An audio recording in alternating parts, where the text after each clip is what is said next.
तो आज interview question हम लेके आए हैं। 1000 वीडियोस का प्रॉमिस है तो वो पूरा करेंगे। तो टॉप 50 टेक्निकल इंटरव्यू क्वेश्चन मैं आपको लेके आया हूँ।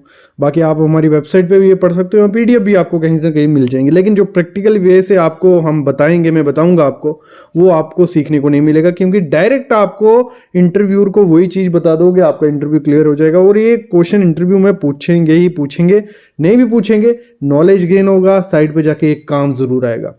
तो सबसे पहला इंटरव्यू क्वेश्चन है, पार्ट 1 इसको हम रखेंगे। What are the main feature of fresh self compacting concrete. जो सेल्फ कंपैक्टिंग कंक्रीट होता है, क्या होता है सेल्फ कंपैक्टिंग कंक्रीट? वो होता है मतलब कंक्रीट एक ऐसा कंक्रीट जो फ्लोएबल हो, मतलब अपने आप को ना उसमें कोई वाइब्रेटर की जरूरत पड़े, ना उसको कंपैक्शन करने की जरूरत पड़े।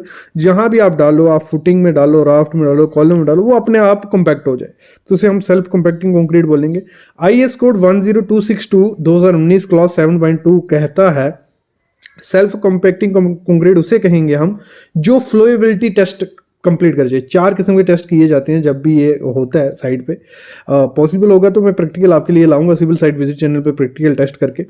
फिलिंग एबिलिटी उसकी चेक की जाती है, पासिंग एबिलिटी उसकी चेक की जाती है, फिर सेग्रीगेशन रेजिस्टेंट उसकी चेक की जाती है, और विस्कोसिटी उसकी चेक की जाती है। ये 4 टेस्ट किए जाते हैं और IS कोड 119 के हिसाब से ये किए जाते हैं। अगला क्वेश्चन है लिमिटेशन हाइट कितनी होनी चाहिए। देखो जब भी हम जो कॉलम होता है उसमें कंक्रीटिंग की जाती है तो कितने हाइट से हम कंक्रीट फेंक सकते हैं, मतलब 500 mm रखो। देखो 1.5 मीटर ऐसे पंप से कंक्रीट किया जा रहा है जब बूम प्लेसर से, तो 1.5 मीटर से ज़्यादा से दूर से फेंकेंगे तो सेग्रीगेशन होने के चांसेस काफ़ी ज़्यादा होते हैं। तो लिमिटेशन कितनी होती है हाइट डिफरेंस की? 500 mm होती है। दो कोर्स एग्रीगेट कौन सा प्रेफरेबल होता है सेल्फ कंपैक्टिंग कंक्रीट के लिए? तो जो सेल्फ कंपैक्टिंग कंक्रीट होता है 10 से 12 mm उसमें जो कपची होती है, एग्रीगेट होता है, वो यूज़ किया जाता है 10 to 12 mm। तो built up area, super built up area, carpet area क्या हो गया, इसको क्लियर करो। ये रेरा में बहुत ज़रूरत पड़ती है। जब आप खुद का काम भी करोगे या साइड पे काम करोगे, ये काफ़ी काम आएगा। कारपेट एरिया होता है, देखो कारपेट एरिया मतलब उससे ही आइडिया लग रहा है कि जहाँ जहाँ कारपेट हमारा बिछ जाए, एक रूम है आपका, कोई घर है, जहाँ जहाँ कारपेट आपका बिछ जाएगा, मतलब ऐसे सिंपल लैंग्वेज में समझाऊँ, जो वॉल होती है, दीवार होती है, उसके अंदर का डिस्टेंस, जो वो एरिया जो होता है उसे हम क्या बोलते हैं? कारपेट एरिया बोलते हैं। और जो बिल्टअप एरिया क्या होता है? वो होता है कारपेट एरिया प्लस जो वॉल हमने छोड़ी थी, अंदर का एरिया लिया था ना, वॉल का एरिया भी आ जाता है उसमें, डक्ट्स जो होते हैं उनका एरिया आ जाता है, और 1/2 मतलब आधा टेरेस आपको उसमें आता है, वो होता है बिल्टअप एरिया। मतलब कारपेट एरिया से 10% ज्यादा होता है क्या? Built up area. हमेशा याद रखना, बहुत ज्यादा इंपॉर्टेंट चीज है, बहुत ज्यादा। कारपेट एरिया प्लस 10% वो हो गया हमारा built up area. Super built up area क्या हो गया? जो बिल्टअप एरिया है वो तो है ही, लेकिन जो लिफ्ट का एरिया होता है, कॉरिडोर्स होते हैं, क्लब हाउस है, स्टेयर है, जो भी बाकी एरिया होता है, मतलब सुपर बिल्टअप एरिया सब आ गया। और जो सुपर बिल्टअप एरिया वो होता है 25% ज्यादा होता है किससे? जो बिल्टअप एरिया होता है। ये बहुत ज्यादा, ये एग्जाम में क्वेश्चन आया था, मैंने देखा था, ये जो SSC JEE का एग्जाम था उसमें पूछा गया था ये क्वेश्चन। अगला क्वेश्चन है what are the IS code of practice for plain and reinforcement concrete. जो प्लेन और रिइंफोर्समेंट कंक्रीट होता है उसमें कौन सा IS कोड यूज किया जाता है? तो वो है IS 456 2000 कोड उसमें यूज किया जाता है। और IS 456 जरूर पढ़ के रखो, काफी काम आता है। जैसे साइट पे जाओगे ये आपको साइड पे जाके बहुत काम आने वाली चीज है। How much is the time required for formwork removal for column और बीम। कॉलम और बीम की जो फॉर्मवर्क होती है उसको निकालने का टाइम सही क्या होता है? आप 24 घंटे के बाद कॉलम की निकाल सकते हो और बीम की 14 दिन बाद। क्लियर? बीम और कॉलम का क्लियर कवर। देखो कॉलम के लिए मिनिमम 40 mm आपको कवर यूज़ करना होता है, और जो हमारा बीम है उसके लिए 25 mm कवर आपको यूज़ करना है। What is the cost of building in your home town. इस समय कंस्ट्रक्शन कॉस्ट क्या चल रही है? अगर हम एक लमसम लेके चलें, पूरा घर बनाने की कंस्ट्रक्शन कॉस्ट इस समय चल रही है, एक B क्लास का घर, इसमें 3 टाइप के घर होते हैं, क्लास A B C। एक B क्लास का घर जो नॉर्मली हम लोग बनाते हैं, कंस्ट्रक्शन करवाते हैं, तो उसकी 1200 से 1500 रुपये पर स्क्वायर फीट चल रही है। अगर 1000 स्क्वायर फीट का घर है तो उसको 1200 से मल्टीप्लाई, मतलब अप्रॉक्स 12 लाख रुपये आपका, 12 से 15 लाख रुपये आपका क्लास B का घर बनाने में खर्चा आएगा। जो स्टीरअप होती है उसका क्या फंक्शन होता है कॉलम में, जो स्टीरअप्स होती हैं, रिंग जिन्हें हम बोलते हैं, तो उनका होता है जो भी शेयर फोर्स कॉलम पे आती है उसको काउंटर करने, कॉलम या बीम पे जहाँ भी हम रिंग प्रोवाइड कर रहे हैं, स्टीरअप प्रोवाइड कर रहे हैं, शेयर फोर्स को काउंटर करने के लिए, और जो बार है वो जो सरिया उसको पोजीशन में रखने के लिए हम किसका काम करते हैं, स्टीरअप का यूज करते हैं। प्री टेंशनिंग और पोस्ट टेंशनिंग हो गया। प्री टेंशनिंग पहले ही एक वर्ड से ही पता चल रहा है, किसी स्ट्रक्चर में पहले ही टेंशन प्रोवाइड करना, और पोस्ट टेंशनिंग जहाँ किसी स्ट्रक्चर में बाद में हम टेंशन प्रोवाइड करते हैं। प्री टेंशनिंग में होता क्या है, उसमें होता है पहले ही जो हमारी केबल्स होती है, टेंडेंट्स उन्हें हम बोलते हैं टेंडेंट्स, ठीक है, उनको क्या करते हैं, जिस स्ट्रक्चर में कोई बीम हम कास्ट करने जा रहे हैं तो बीम में पहले ही वो टेंडेंट्स को डाल दिया जाता है, उनको टाइट कर दिया जाता है, उनमें टेंशन प्रोवाइड की जाती है, उनको जो केबल्स हैं उसको हार्ड कर दिया जाता है, टेंशन पहले दी जाती है, उसके बाद उसमें कंक्रीट कर दिया जाता है, और बाद जो एक्स्ट्रा टेंडेंट्स होती है उनको काट दिया जाता है। लेकिन जो पोस्ट टेंशनिंग होता है उसमें क्या होता है, पहले सरिया डाल दिया जाता है, मतलब यही टेंडेंट्स स्टील ही बोलो आप, उससे वो कास्टिंग कर ली जाती है, उसके बाद उसमें टेंशन प्रोवाइड की जाती है, उसे हम पोस्ट टेंशनिंग बोलते हैं। तो what is the reason that give is circular shape, कोई भी स्टील है जो वो ऐसे तो स्क्वायर शेप में भी आता है, लेकिन हम मोस्टली जो स्टैंडर्ड हम देखते हैं सर्कुलर शेप में हमारा सरिया आता है। क्यों वो सर्कुलर शेप में ही आता है, देखो एक सर्कुलर शेप को ऐसा माना जाता है कि जो स्ट्रेस होता है वो प्रॉपरली डिस्ट्रीब्यूट करता है, एक सर्कुलर शेप एफिशिएंट मैनर्स में वो करता है थ्रू आउट एरिया पे। अगर हम स्टील बार ट्रायंगुलर या क्वाड्रिल बनाएंगे तो होगा क्या, एजेस जो होंगे वो सबसे पहले फेलियर करेंगे।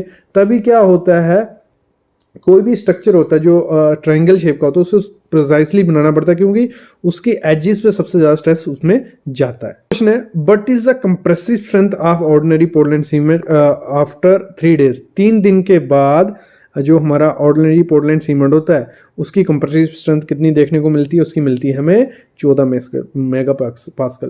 तो ओपीसी के कितने ग्रेड आते हैं, 33, 43 और 53 ग्रेड आप देखने को मिलेगा।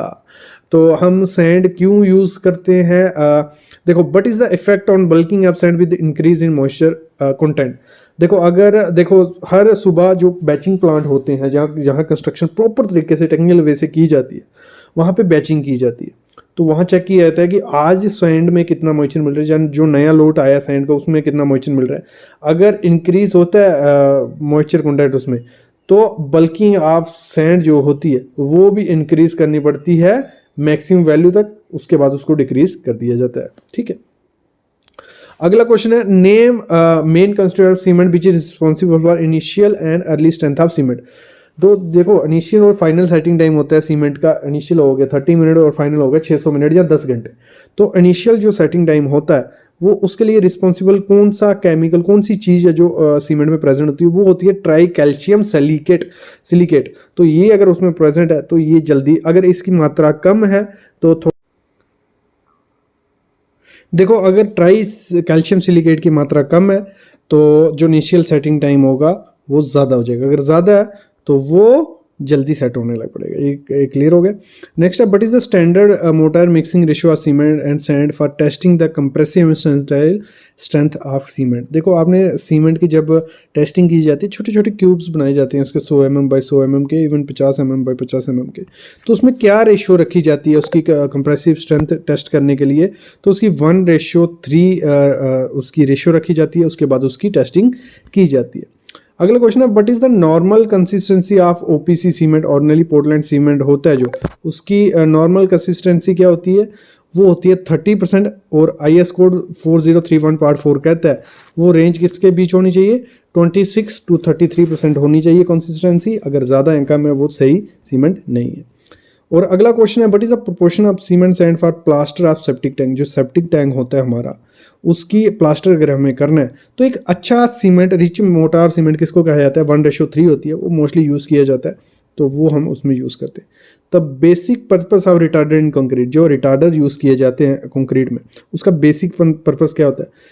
तो अगर इनिशियल सेटिंग टाइम आपको ज़्यादा करना है, मतलब ऐसे हमारा कितना होता है 30 मिनट, उसको अगर ज़्यादा करना है, उसको 1 घंटा करना है, 2 घंटा करना है, तो उसमें हम रिटार्डर्स डाल देते हैं, और रिटार्डर वो क्या करते हैं, उसका सेटिंग टाइम इंक्रीज कर देते हैं। अगर बाई चांस क्या होता है, देखो TM हमारा दूर जाना है, कंक्रीटिंग दूर हो रही है, या कुछ फॉल्ट आ गया कंस्ट्रक्शन करते रहेंगे, और हम चाहते हैं कि हमारा सीमेंट जो है वो कंक्रीट जो है सेट नहीं हो जाए जल्दी, तो उसमें हम रिटार्डर्स डाल देते हैं।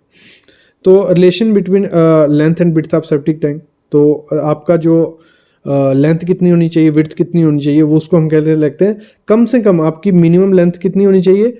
जो भी उसकी विड्थ आप रख रहे हो, आप उसकी विड्थ रख रहे हो 6 फुट, तो आपकी उसकी लेंथ कितनी होनी चाहिए 12 फुट। अगर आप उसकी लेंथ मैक्सिमम लेंथ कितनी रख सकते हो 4 गुना विड्थ से। क्लियर, ये बहुत इंपॉर्टेंट चीज़ है, इसी हिसाब से उसको डिज़ाइन करना होता है। मिनिमम लेंथ रखनी है 2 into width, minimum maximum length रखनी है 4 into width. But is the minimum crushing strength of good building stone aggregate. Crushing strength कितनी होती है बिल्डिंग स्टोन एग्रीगेट की, वो होती है आईएस कोड कहते हैं 100 mega pascal. What cause the diseases of dry rot in timber, क्या काजेज होते हैं ड्राई रॉट जो टिम्बर में होता है। इसमें मैं अलग वीडियो लाऊंगा कि टिम्बर का पूरा बहुत इंपॉर्टेंट एसएससी में बहुत आता है। Lack of ventilation cause dry rot in timber. अगर किसी स्टोर में आपने जो टिम्बर रखे हैं सूखने के लिए, उनकी सीजनिंग हो रही है, तो उसमें अगर वेंटिलेशन अच्छे से नहीं है, उसमें ड्राई रॉट होने के चांसेस काफ़ी ज़्यादा हो जाते हैं। What is the percentage of moisture content in well season timber. कोई भी एक टिम्बर है, किसी भी चीज़ की लकड़ी है, उसको सीजनिंग हो चुकी है, उसको सुखा दिया गया 1 साल रखा 2 साल, तो उसमें परसेंटेज कितनी रख सकते हैं मॉइस्चर कंटेंट की, कितनी अच्छी होनी चाहिए, 10 से 12% उसमें है तो वो ठीक है। What is the average life of first class timber, उसकी एवरेज लाइफ कितनी होती है फर्स्ट क्लास टिम्बर की 10 साल। 10 साल से मतलब ज़्यादा ही होती है। But is the maximum percentage of water absorption of first class brick. तो maximum percentage of water absorption of first class brick is 20%। 20% से ज़्यादा अगर वो करती है, वो फर्स्ट क्लास ब्रिक नहीं है, सेकंड या थर्ड क्लास ब्रिक होगी।